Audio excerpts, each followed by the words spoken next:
And actually, that makes total sense. Yeah. Because I know me. And you don't have to understand my boundaries to respect them. Well, no, I'm the president and co-founder of McShin, a person in long-term recovery from substance use disorder.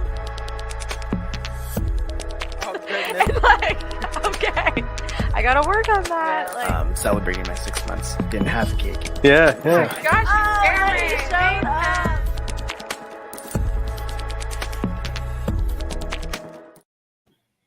Hello, folks. Welcome to Getting Heard live from Richmond, Virginia. I'm John Shinholser, president and co-founder of the McShin Foundation, also a person in long-term recovery from substance use disorders. For me, that means I've been clean and sober since August 10th, 1982. And I got a couple really great guests today. Got my co-host, Raymond, over here, and he's going to introduce himself. Hey, everybody. How you doing? I'm Raymond Ruybe. I'm a person in sustained recovery from substance use disorder and mental health. And my clean date is March 26th of 2021.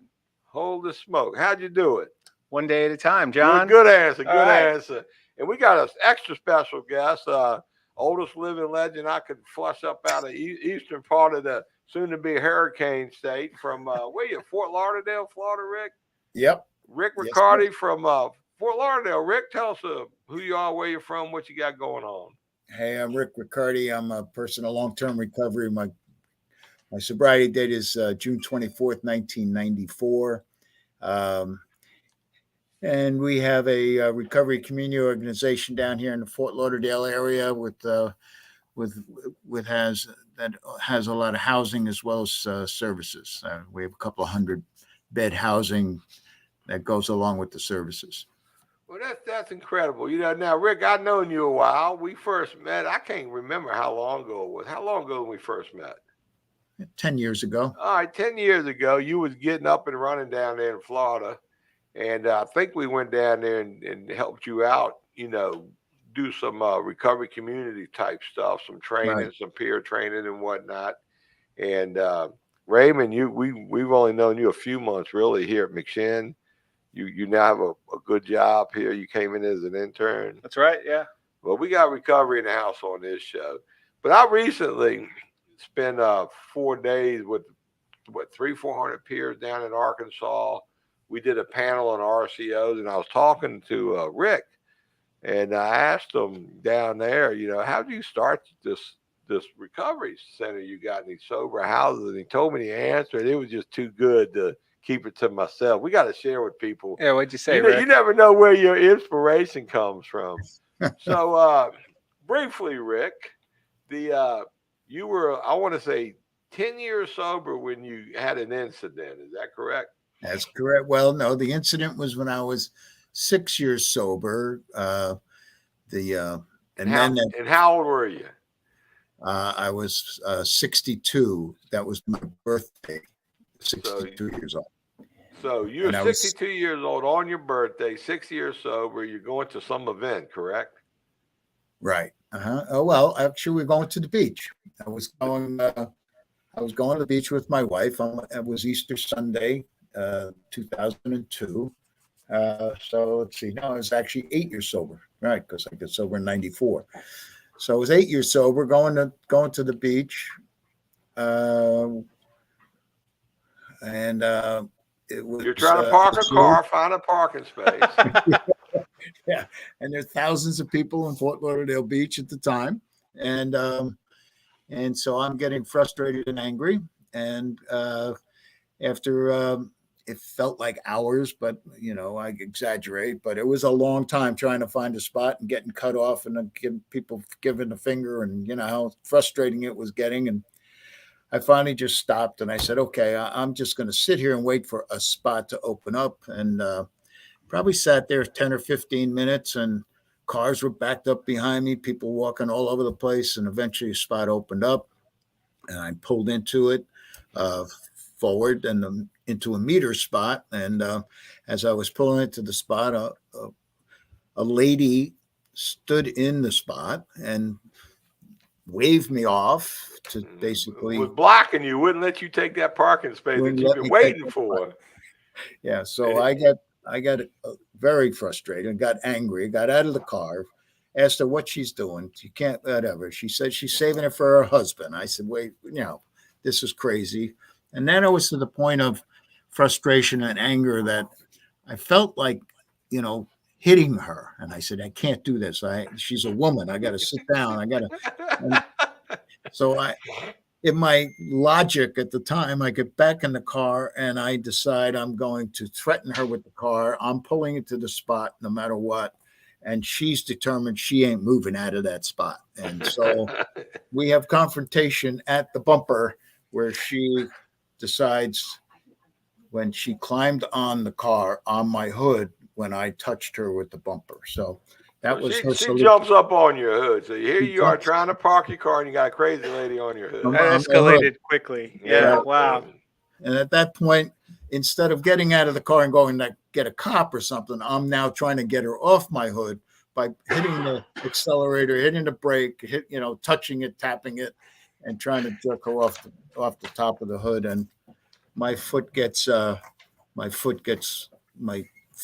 gets caught under the brake. So when I hit it, the brake didn't go down. The car kept rolling. I said, oh my God. And I pulled it out and hit the accelerator. And whoa, we went over the curb, through the parking meter, into a fence. And this lady crushed her ankle between the curb and the bumper. And the crowds came and it was a zoo. And so I was in my tank top and bathing suit and flip-flops, and the police came and arrested me on the spot, put me in the back of the car for hours. I sat there before they took me to jail. And that started a whole new episode in my life. So here you are, 62 years old, 8 years sober, freshly retired, collecting Social Security or whatever. You're with your wife at the beach. Next thing you know, you're sitting in jail. Mm-hmm. Freezing. I'm not going to ever piss him off. Like, this no, is what I got from that don't story. make Rick mad. But hopefully it won't happen the same way. Right. So, and talking to you. So, how long do you have to sit in jail before you made bail? Well, actually, it was Easter Sunday evening, so Susan bailed me out on Easter Sunday itself. So just overnight. It was my first time ever in jail, and so from that point on, for the next 2 years, we've battled it with lawyers in terms of as an accident, and they battled it as aggravated battery with a deadly weapon, and so that. I'm facing 13 years of prison if convicted. And so we fought that for a couple of years of interrupted life for sure. And so eventually I decided to settle for judges, just, I forgot what you call that again when you plea agreement. Plea. Yeah. And so the judge, I won that case, and meaning that what she did was not give me 13 years. She gave me 2 years a year in jail, 364 days, and 2 years of house arrest, community control. So by that time, you're 10 years sober. At that time, I'm 10 64 years old. Right. And so you got to go to jail for a year. Got to go a year for a year. Uh-huh. So you're sitting in jail for a year, and they realize, oh my God, we got this nice old man been sober 10 years. We're gonna put him to work. Yeah. So in Broward County here, they have a SAP program, a substance abuse program. So I worked my way into that, which gets to be a 2-man cell instead of the 4 and 6-man cells that they have, and so I became, as a result of being there, they have an actual professional counselor there. And that with 10 years sober, I could be very helpful to him. And so I became the coordinator there. And the hand of the king, they call that in Game of Thrones, right? Yeah. So as a result, I was able to help him and do classes and stuff like that. And so when the AA and NA meetings came in, I could facilitate them. And so I helped put people in place, so I actually became part of the program and a coordinator, and sort of scheduled, different groups. And so really got involved. Service in action. Yeah, for sure. So I did a lot of fourth and fifth steps there. It was kind of interesting because it's a great place.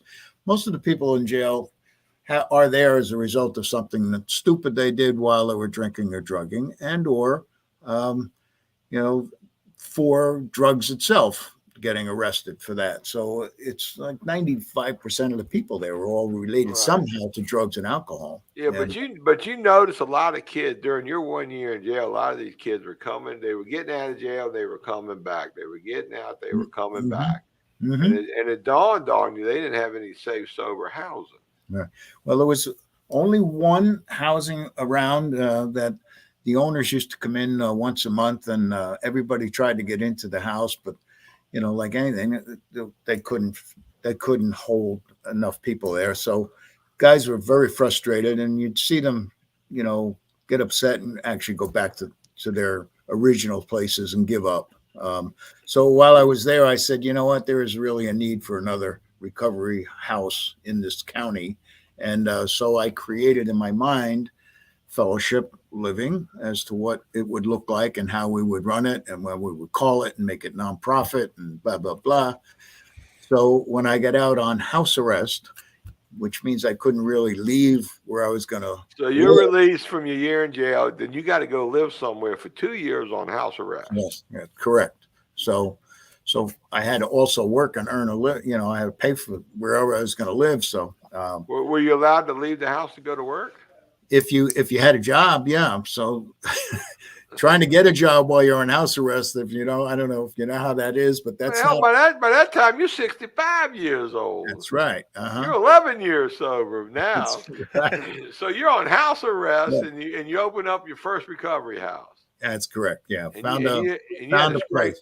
Yeah, you had to scrape nickels for that, didn't you? Well, actually, I was very fortunate that my sons are doing fairly well in their lifetime. They were at that point they were in their 30s, and I asked them if they could contribute and buy this 6-unit apartment building, and we would rent it from them. Our organization that had no money, of course, but as each. Well, let me bring God into the mix here. I've been around 40 years in recovery. I've personally opened up probably 100 recovery houses, and I've been all over the country. And it's always a parent setting up a child in a recovery house. You're the first time I heard of a father where a son sets him up in a recovery house. That's I mean, right. this is a crazy turn of events here. I love it, man. Several sons. Yeah.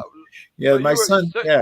So you were a good father along the way. Yes, apparently that worked out okay. Yeah, because Yeah, they And I came asked Rick, together. I said, what the hell did you do all these years for a living? What did you do for a living before you ended up in Florida? I was on Wall Street for 25 years. I had my own securities firm, but I was in the bond industry. Yeah. Right. And then I remember at dinner the other night, you told me you lost it. I said, lost it? You know where you lost it? Can you find it? I mean, that could be a valuable thing, man. And, Yeah. but your alcoholism kind of stripped you of all your. Yeah, my decision making as an entrepreneur on Wall Street with my own firm allowed me to go off track and deviate from our purpose and our mission, and made some really bad bets, which was not what we do. And as a result, had no fear of gambling money that really wasn't meant to be gambled and lost. Right. So, But I think this is just a great American story that we have percolating here, Ray. Mhm. I mean, the guy, successful man, educated, good father, raised his family, ends up in alcoholism, ends up in Florida, bad turn of events. He ends up in jail, but because he's got a program, and I guess you had some sort of spiritual awakening along the way. So that makes you a God conscious person where you're wondering what God's will is for you for the day. And I can imagine you sitting in jail. Is this really your will for me? But fast forward, now you're opening up a recovery house upon reentry. You found a greater purpose in life. absolutely. Yeah. And so tell us about, I remember you telling me you're on house arrest. You opened up an apartment building, or three duplexes, 6 apartments, but they're in a little facing each other, a little cul-de-sac. Right. So a little compound, recovery compound. Yeah. Huh.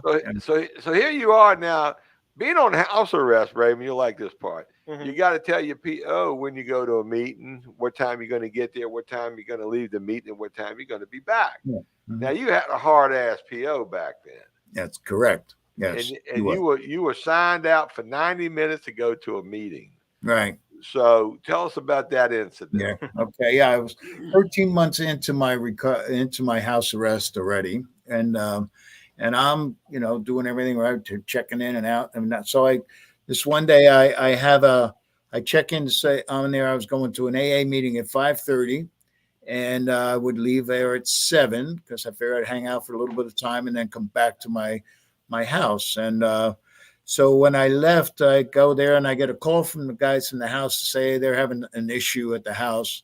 And so I said, all right, I'll be right there after my meeting. So at 6:30, I leave the meeting and I drive back to the house. And at 6:45, I get this call from my probation officer that says, "Where are you?" And I said, "I'm home." She says, "Home? I'm at your AA meeting. It's on your schedule. You're supposed to be here. I'm here. You're not here. That's a violation." I said, "What? I didn't know. I figured I was home, So she said, no, that's a violation." So I said, "Okay, I'm sorry," or whatever. So about 20 minutes later, I get another call and she says, "Where are you?" I said, "I'm in the house." She said, "Come on out." Well, I wasn't in my house. I was in the apartment right next to me working with the guys. And she went fixing the plumbing. Yeah, no, I was actually fixing their issues. Right, I got you. Fixing their issues for them. Right. I came out of the wrong door, man, and she went crazy. She said, I've had enough of this. And that was it. So on my next visit to my weekly reporting, the sheriff was there with cuffs, and I went back off to jail for another 10 weeks and had to get another whole lawyer and everything else to, facing the same 13 years again. Wow,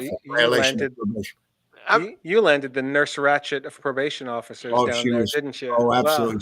She wore her pistol every time she came to meet me. I mean, here we are in America. Man, by this time you're 66 years old. You got to be a compliant parolee or probationary or whatever they call them. You're doing such a wonderful community service by opening up these recovery houses. You're busting your butt staying out of trouble. And yet the system, some individual in the system don't have enough wherewithal or brains or sense to know, oh my God, we should be providing transportation for this man to and from his meetings and whatnot. And it just amazes me how you can be such polar opposites on a situation like this. Well, her belief system of aggravated battery is close to murder, and I'm one of the worst people on the planet. And that was all because some nutty woman wanted a parking space. She chose to jump on your car. Yeah. When the thing to do was like, look, you were there first. It was your parking spot. Well, I could justify the hell out of it, but I know. Oh my God, a lot of guys would have started drinking over, but here you are laughing about it, man. I mean, this is awesome. I'm still trying to figure out ways to blame the flip flop. Yeah, I feel like if it wasn't for that flip flop. Let me sue somebody. Right. So a couple years go by, you're off probation, and then you just kind of blow this thing up, right? Yeah. So after I'm off of probation, we at that point we have 25 to 30 guys in that unit, and a couple of buildings become available up in Margate, which is about 12 miles away from Fort Lauderdale. And I had a little real estate background before I went to jail, so the company called me and said, Can you use these buildings? And they're right on a lake, and it was beautiful. And so I called my sons and I said, hey guys, this is going okay here. Would you consider buying these 2 buildings with your new company you formed to buy buildings for us? And they said, yeah, it might work out. And they went ahead and bought 2 more buildings, which gave us 16 more apartments. Again, we started again, filling them one at a time. And we turned the other place after a year or so. We turned the other place into a women's facility, the original place, and took on these 16 new apartments, and that grew. And then another building became available. That building next door. So we have these 1-story, 8-unit apartment buildings, in a row. So we now have 65 apartments. I see one of our fans tuned in. Hey, Kayla, thanks for joining us today. So we're going to keep talking, and I'm going to ask Art. Art, roll some of the fellowship, some of their homepage, some of the pictures, some of the sites to see while we keep talking, so people can see some of the stuff you've accomplished over the years. And I've been down to Fellowship Hall. I've seen the agency. I've seen the organization. I've seen you in action. I've seen your staff in action. I've seen some of your peers training, and I could not be more honored to be, somewhat associated with you just by being friends and doing some service work for you back and forth. And I'm stunned. There's something so wonderful. I'm not surprised when you get God into the mix how things can turn out. But it's just this is an American story that needs to be told. The man never gives up. And he ran circles around me in Arkansas last week at that peer conference. I mean, you give me a hope, man. And Raymond, what do you think of a story like this? I think it's the classic hero's journey. Every hero in the story arc, they always have to have the fall. And it's not the experiences that make the person. It's how we react to those experiences. And you rose to the occasion, Rick. I think that's fantastic. Yeah. That's amazing. Now, how many beds? You said you got 200? Yeah, we have 65 apartments. Most of them have 2 bedrooms in each, and we put 2 guys in a bedroom. So we total between the men and the women, we have 200 beds. We have a staff now because we have another thing that we've added in, which is the respite, which is a 20-bed area within one of our buildings where anybody who relapses in any of the counties around us, sober homes or agencies, when they get thrown out, they can come to the respite for a non-medical detox, and we can keep them 3 or 4 or 5, 6 days, feed them, make sure they're safe, 24/7 supervision, and then they can go back to their sober home. You're now a provider for the very community that incarcerated you and yes, we are. Walked you through the gates of hell, and you've turned around, and now you provide this incredible service for the community, saving them hundreds of thousands of dollars in tax dollars, I'm sure. Yeah, and we have the local police, the sheriff's department uses us. They're taking people off the street who want to be in recovery or have been thrown out of their sober home as well as not paying, whatever. And so the whole sheriff's department's geared here in this county to, instead of arresting these people, getting them help, even bring them to a detox or to our respite or to a hospital, and or just give them support services through peer support organizations here. And so we've gotten so far this year 57 people off of the street from the police department alone that have decided they want recovery and they didn't need medical detox. So, and started them on their path. So that's a big deal for us to be working with the county sheriff's department in that regard. So. Oh, hell yeah, Raymond. Yeah. Big story here. It is a big story. Rick, how many peers do you employ?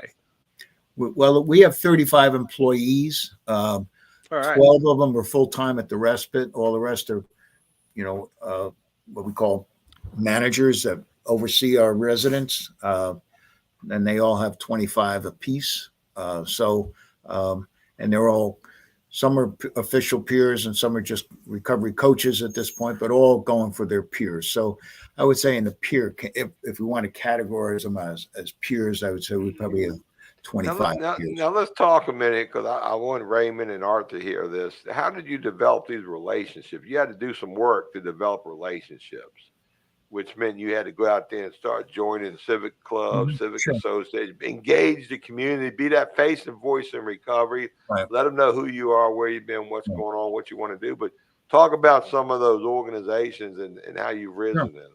Yeah, the first thing I did when I first came down here in recovery, I joined the Rotary Club as part of what I do to service. And so I got friends there. And so when this incident happened, it was after I was a member. So a couple of friends of mine were judges, actually, and spoke up for me. But my judge didn't care. But she didn't. So he must have been a Knights of Columbus member. He was probably a Ruritan. Yeah. So when I got out of jail, obviously the Rotary Club didn't necessarily want to have a convicted felon in there. So there was controversy. I said, screw you guys. I'll just join the Kiwanis Club then. They don't care. And so I joined the Kiwanis and I joined the Chamber of Commerce here as a business here in Moorgate. So eventually I became the president of the Chamber of Commerce here. And eventually I moved that and became we merged the Margate Chamber with the Pompano Beach Chamber, which is like 10 times our size. So now we're a trustee and a board member of the Pompano Beach Chamber of Commerce, and at the same time rejoined the Rotary Club. And after a few years now, I'm going to be the president of the same Rotary Club that didn't want me back as a. Wow, man. Good for you. Yeah. See how life comes full circle sometimes. Right. Yeah. I'm also a Rotarian, past Oh, president good. of the Henrico North Rotary Club here in Richmond. So yeah, Good. congratulations, Rick. Yeah, thanks. Yeah, it's kind of fun, yeah, to say the least. So, but also we joined the local. We have our FAR organization, which is the Florida Association of Recovery Residents, part of the national organization. We're part of that, and of course we're part of ARCO, the Recovery Community Organization nationally, and we're active in that locally. And we started a Florida organization to start RCOs. So we were the only RCO 6 years ago, and now we have 35 RCOs in this state, all fledgling new things that we've been helping. And then we're really big on the Sheriff's Reentry Program here, the Community Response Team, which is all the non-for-profits geared in terms of helping the community with crime and drugs and all, and then various organizations that are like other non-for-profits groups and just involved. And so not only me, but Sarah, my COO, she's involved in what I'm not involved in, she's involved in. So the community knows recovery through fellowship, and so the stigma thing has really been a big thing for us to reduce, and it's happening. It really is happening. People in all these organizations call us, talk to us about their personal stuff, the people they know. What should they do? Is this real? Is this bullshit? Whatever. Yeah. So we become a core piece of the recovery community here. All right. Now, can you touch on? I imagine there's a lot of people trying to get into business down there, the sober home business or the RCO business. Are y'all having any trouble with, unsavory characters or? Well, we had a lot of trouble, 10 years ago, with both treatment centers and recovery homes. It was a disaster down here. I mean, the treatment centers were stealing and the recovery homes were stealing and, doing all kinds of illegal things. So there was a task force started in Palm Beach County, Sober Home Task Force. It's probably 10 years old now, to shut down some really bad characters, people killing people, over, anyway, not murder, shoot, but, shooting up and putting people in dangerous positions. And so a lot of people started getting arrested, and also we've actually separated the good guys from the bad guys. There's hundreds of sober homes out there that I still don't even know about, that I hear, who are they, but it seems as though it's getting so much better. And any of the new people know, initially they'll call me or call somebody we know and say, how do you do this? And we get them started off right. And so that's happening. But there's still people out there I don't know that are not, I hear. So you like the mayor of recovery down that way, man. I mean, that's a good hit right there. Yeah, because we were very active in the community, so people think of a sober through us, and that's cool. So we keep that up, but we invite more and more people to the table all the time. Right. So the more we can reach out to help, the better it is for the community. So, any thoughts on this, Raymond? This is an American story right here. It is, totally is. So first of all, Rick, I want to let you know that Charles Creasy has said a really cool resource. So just got that in the chat. Wanted to pass that on along to you. I think it's great. I feel like, I want to know more about how long it took for you to get this snowball rolling downhill. How long did it take before it started having its own momentum? 5 years in, 10 years in. I mean, yeah, you just turned the corner 2 years ago. Actually, profit-wise, we still struggle. So, okay. Well, we ain't in it for the money, that's for sure. Yeah. So, and basically is, I would say I gave myself a raise for the first time 2 years ago, but kept it like. Well, I ain't had a raise in 3 years, but he's crying. Yeah, don't start giving John ideas. I mean, inflation been killing me lately, man. Yeah. But it's, we try to be conservative as hell with our finance and just break even. And, when you're having properties like this, we actually had this great thing happen. I helped start a recovery treatment center, non-for-profit, 8 years ago. And one of the managers that worked with me was a cap, and he wanted to start a program. So I helped him start it across the street in a little shopping center. And that evolved to the point where, there was a lot of trauma, he relapsed. We hired some, but that another guy came in that we hired, and I was just on the board. I wasn't an employee. And the new guy wanted to turn it into a for-profit. Say, okay, fine. I got off the board, but I still went to all their staff meetings for years. That treatment center sold 6 years later for $62 million. And the piece that we started that was non-for-profit that they changed, there was 2% of that piece was still non-for-profit, and they had to give that away or lose it to the state. So they gave it to Fellowship. They gave it to us. And that turned out to be $1 million. And well, that's a good hit. With that $1 million, we bought 3 of the buildings that our people are in right now and opened the RCO. So we used that money. So that was like a God thing for sure. I mean, the guy could have given it to anybody, but he gave it to us, which was nice. And you kept showing up for those meetings all these years. I was involved from the beginning. So that turned out. So now we have 3 buildings we own that have a lot of equity in them, but because we don't make any profit, I can't even refinance them. So just to get that cash out, we're thinking about maybe we'll sell one of those buildings to just pull out the cash that's in there so we can fix up the others and do some property. Right. We rent the others. We rent all the rest of the buildings. So my son's. Do you see a need for more capacity in your area? Does your area have enough capacity for the needs? I think we're right there. I think we don't have a big need for more. We have a big need for better, and I think that's where we're at. I think the respite itself will just grow because we don't advertise. People don't even know about the respite. Well, we already had 4,500 people in 4 years there, like 1,200 a year come into that 20-bed area through the relapse system. I think once the police really get into it big time, we probably will have to expand that at some point. But away from housing itself, I think there's plenty of recovery houses around. Here and there we can maybe expand 1 or 2, but I don't see us expanding. No.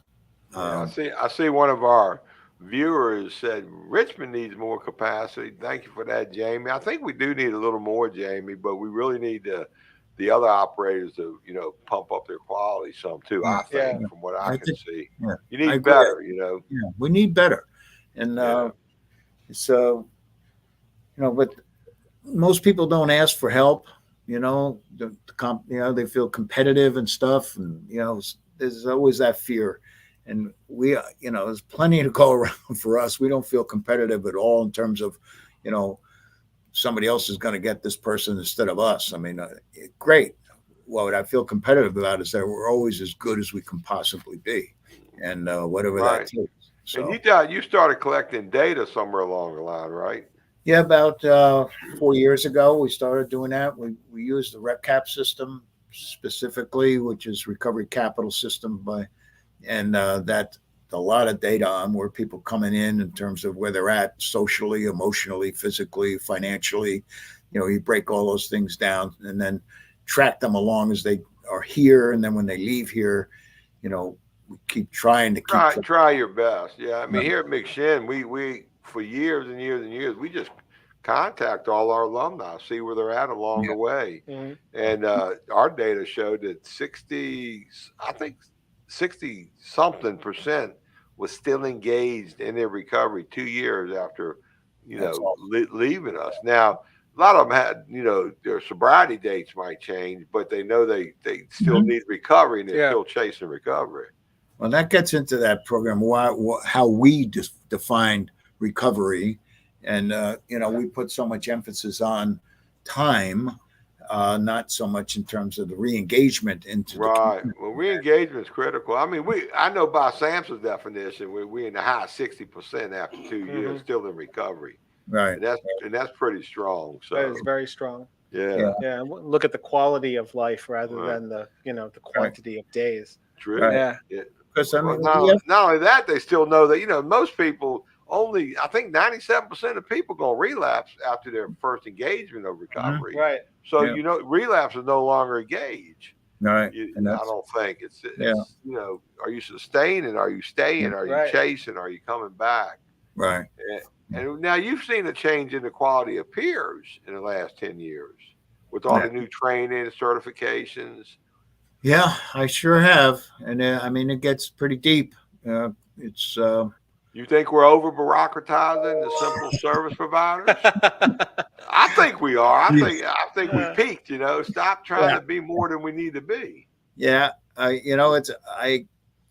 get the paperwork involved with the official peer stuff in terms of what you have to do to get paid for it is, I don't know, equal to the actual mission itself. I mean, it gets to be you do this, but you need a whole person to justify it and to get paid for it. I'm not used to bureaucracy, baby. The government think they're doing a good job. They creating jobs, man. Well, that is true. They are, and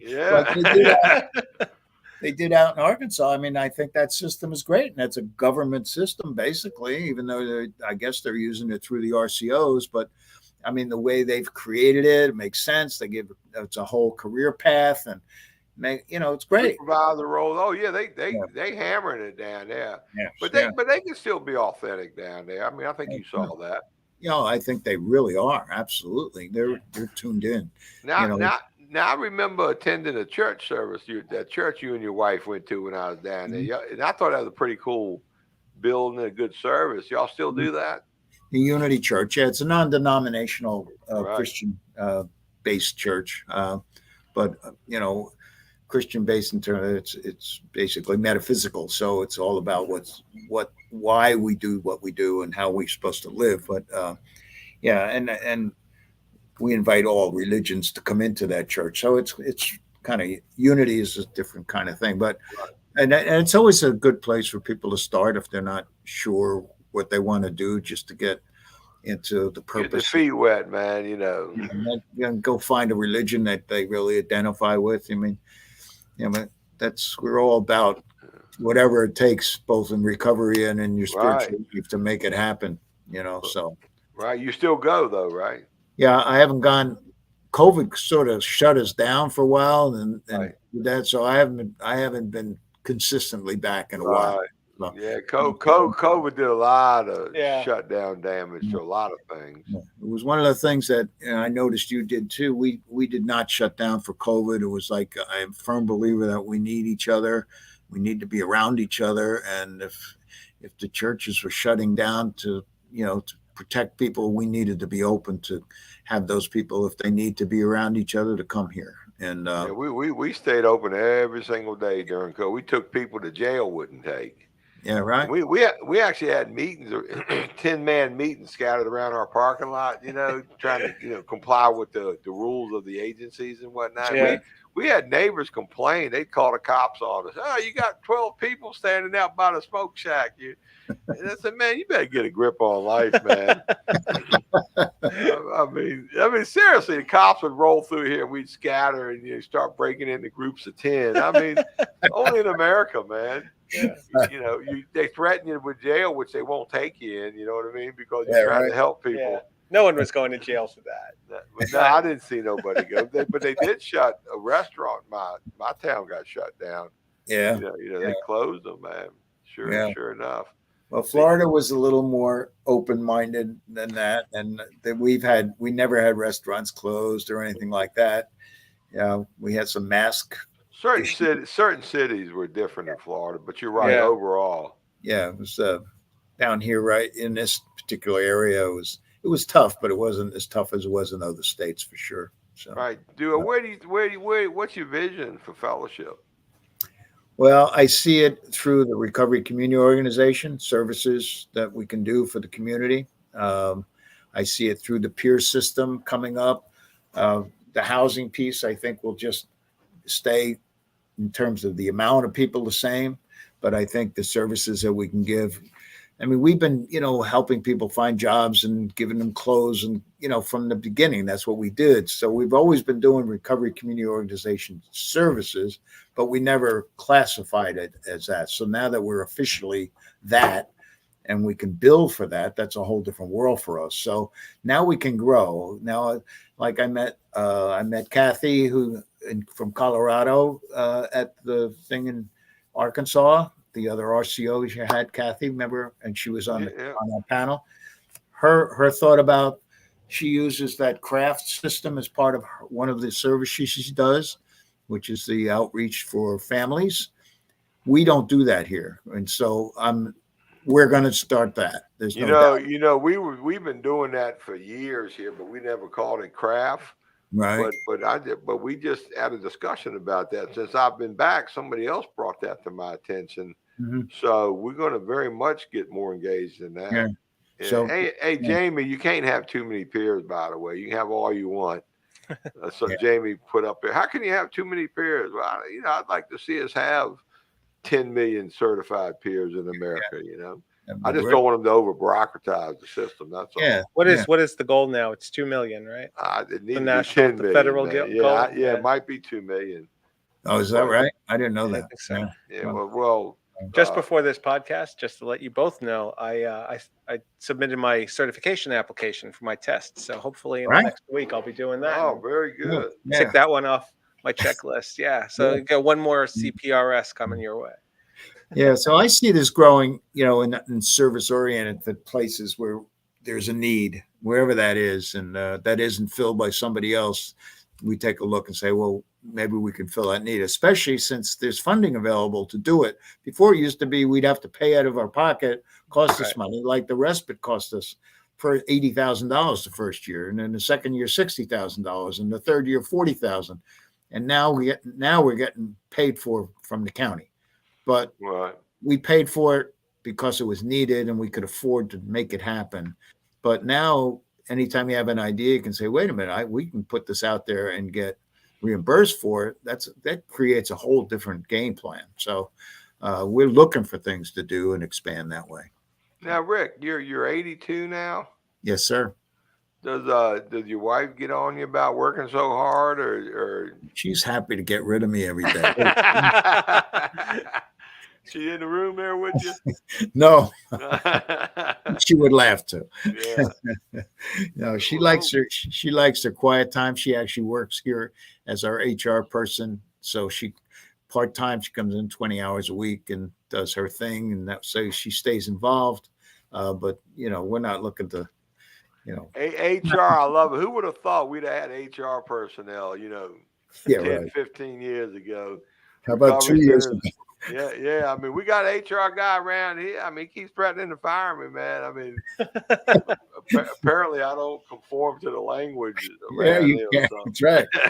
You're not dressed right, and you're speaking poorly, and you only have one more chance. Well, I have an exquisite use of the English language, and a Marine, a paint contractor, a traumatic childhood survivor. You don't think I don't know a few extra words? We were just talking about some of those few extra words before this. Yeah. So, Raymond, what's your take? You're fairly new to the space. You just heard the conversation. I mean, you already mentioned some Greek god or something. I never heard of them, but did I? Well, I don't know. Somebody, you mentioned the book. Charles Casey said. Is that something you said? But go ahead. Oh, I was talking about one of the comments that went up there. No, you're talking about the hero's journey. Hero's journey. The hero's journey. Yeah. It is a great story. Yeah. Hey, Lisa, I see you up there. So Rick, I guess my question would be: are you looking to if you're going to expand, are you going to keep it within your community, or are you going to look for other communities in need that surround the area that you serve now? Well, we're pretty much, when we think of our community, we think of our county. Mm-hmm. We actually, our women's house is in Fort Lauderdale, and there's 30 beds there, and then the other 170 are up in Margate. And we just opened up a recovery community organization office in Fort Lauderdale City itself, with the idea we wanted to expand into the businesses with HR departments that have people who might be in trouble, that can refer them to us and utilize our downtown office as a place to come, rather than the basement of a church or, up here in Margate. So, I see us, on that track. So we'll be wherever we need to be in the county. That's how we'll expand. But I don't see us going to Palm Beach or Dade County. We'll help people. We'll help people there. We're helping people open up places in Dade County, in Miami Beach area, that aren't used to doing this. Our services are much better here in Broward than they are in Dade. Probably not as good as they are in Palm Beach, but better than Dade. So we can help those people a lot. All right. I'm amazed at how you reinvented your journey. You reinvented your life. You stayed relevant. Mm-hmm. Most guys at 65 years old, they probably call today and head for the barn. But here you are, going strong, healing families, saving lives, building capacity, actually producing the solution to our nation's addiction epidemic in your community. You overcame all odds, every curveball society threw at you. You hit it out the park. And, I don't wish no bad things on anybody, but I'm wondering if that PO officer didn't end up getting herpes along the way or something, Oh, come on now. We pray for her. I pray for her. Yeah, we pray for her. She did her job well. If it wasn't for that judge, my life wouldn't have been this way. Yeah, I know. It's amazing how we look at that now. It wasn't for the flip-flop. Yeah. Send the flip-flop company a bonus check or something, But I could tell you the day we bring God back into the topic, that remember the day in jail. I mean, in the courtroom when that conviction came down, and I'm in my suit and tie, and the the bail's coming over to handcuff me. I go, oh my God, I'm going to jail.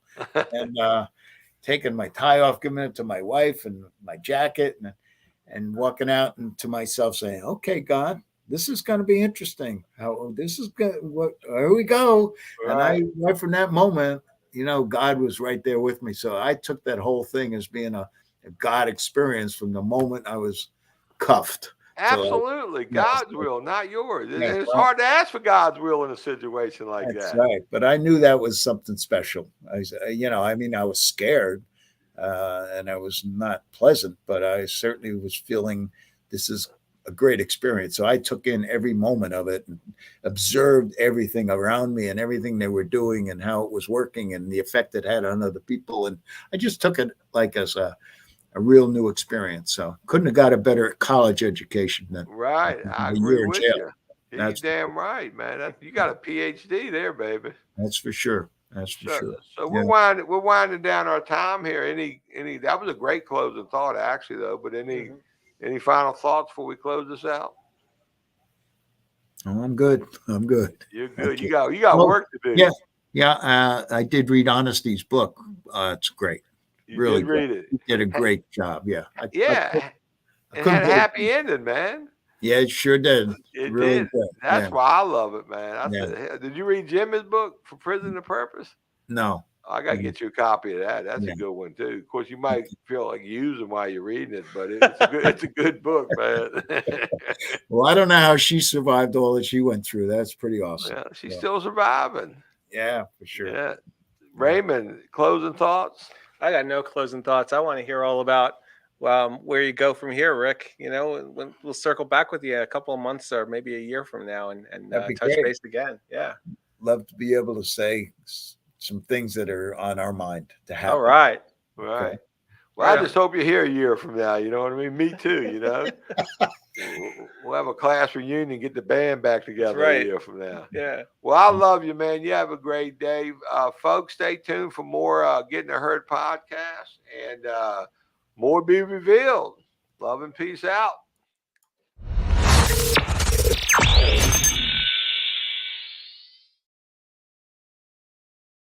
Very cool.